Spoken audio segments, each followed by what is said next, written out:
Hi, this is Dr. Gregory Sadler. I'm a professor of philosophy and the president and founder of an educational consulting company called Reason.io, where we put philosophy into practice. I've studied and taught philosophy for over 20 years, and I find that many people run into difficulties reading classic philosophical texts. Sometimes it's the way things are said or how the text is structured. But the concepts themselves are not always that complicated, and that's where I come in. To help students and lifelong learners, I've been producing longer lecture videos and posting them to YouTube.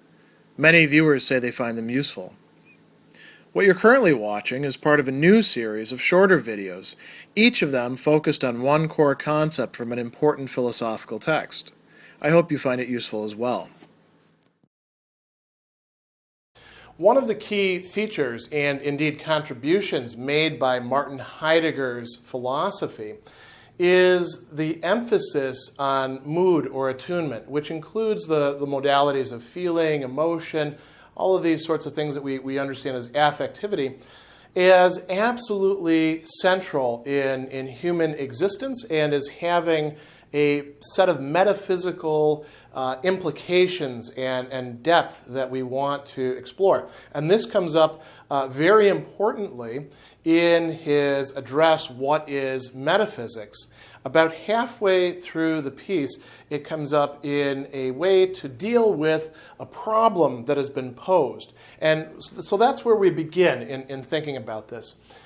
Through the intellect, through logic, through the sciences, we've tried to explore the nothing, and we looked at this definition: nothing is the complete negation of the totality of beings.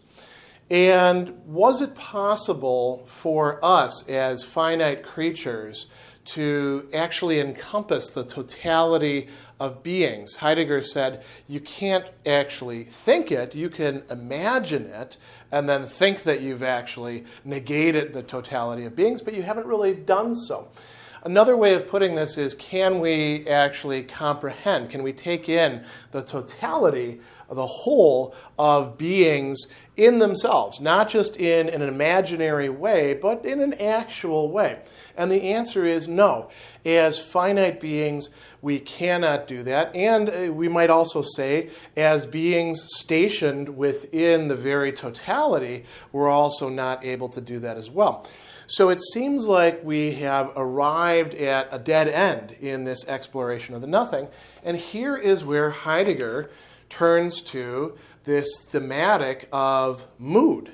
That is going to get us something like a relation to the totality of beings in a way that the intellect itself cannot do so. So, how does he do this? He says, as surely as we can never comprehend absolutely the whole of beings in themselves, we certainly do find ourselves stationed in the midst of beings that are revealed somehow as a whole. So we do find ourselves in the middle of being and beings. And he says, in the end, an essential distinction prevails between comprehending the whole of beings in themselves and finding oneself in the midst of beings as a whole. So the intellect, the imagination attempt to grapple with this one modality of comprehending and fail at doing so. But another way is through experience of finding ourselves in the midst of being. And Heidegger then goes on and says, look, the former is impossible. In principle, we can't do it, but the latter happens all the time in our existence, in our everyday existence, he says. He says, it seems as though we cling to this or that particular being precisely in our everyday preoccupations, as though we were completely abandoned to this or that region of beings. So when we're thinking about, say, our child care, or how we're going to do our daily commute, or whether we need to put something else on the grocery list, or any of these mundane preoccupations that seem so far away from philosophy in general, let alone metaphysics, we are actually engaged with, if not the entire totality of beings, at least an entire region of beings. When we're thinking about questions that preoccupy ourselves, what we call existential questions that have to do with death or birth or trajectory or love or hate or these other things, we are concerned with entire regions of being. Now, does that get us to the totality of being? Heidegger says that no matter how fragmented our everyday existence may appear to be, it always deals with beings in a unity of the whole, if only in a shadowy way. Great example of this that ties in with mood, when you see somebody posting on Facebook or on Twitter and something bad has happened that disrupted their day-to-day existence, and that is perhaps part of a whole cascade of things happening, and they put FML. That is a sort of global statement, and it's not necessarily them being drama queens or engaging in the kind of posting that some people do to call attention to themselves. If it's really a genuine, authentic expression of a sort of anguish on their part, they are talking about the totality of things and the way that the totality is pressing upon them at that point in time. Heidegger doesn't, of course, use that as an example. He has some other examples. And he talks about moods or attunement. We're going to talk about certain features of this in a moment. But look at the first example that he uses, that of boredom. He says, even in precisely when we're not actually busy with things or ourselves, this as a whole overcomes us. For example, in genuine boredom. Now, notice that there could be boredom that's not genuine boredom, boredom that is feigned, boredom that is only partial because you actually do have things to do. But I think all of us have experienced what it's like to be genuinely bored. Heidegger is not going to provide a detailed phenomenological description of it here, but he's expecting us to be able to relate to it. He does tell us a few things.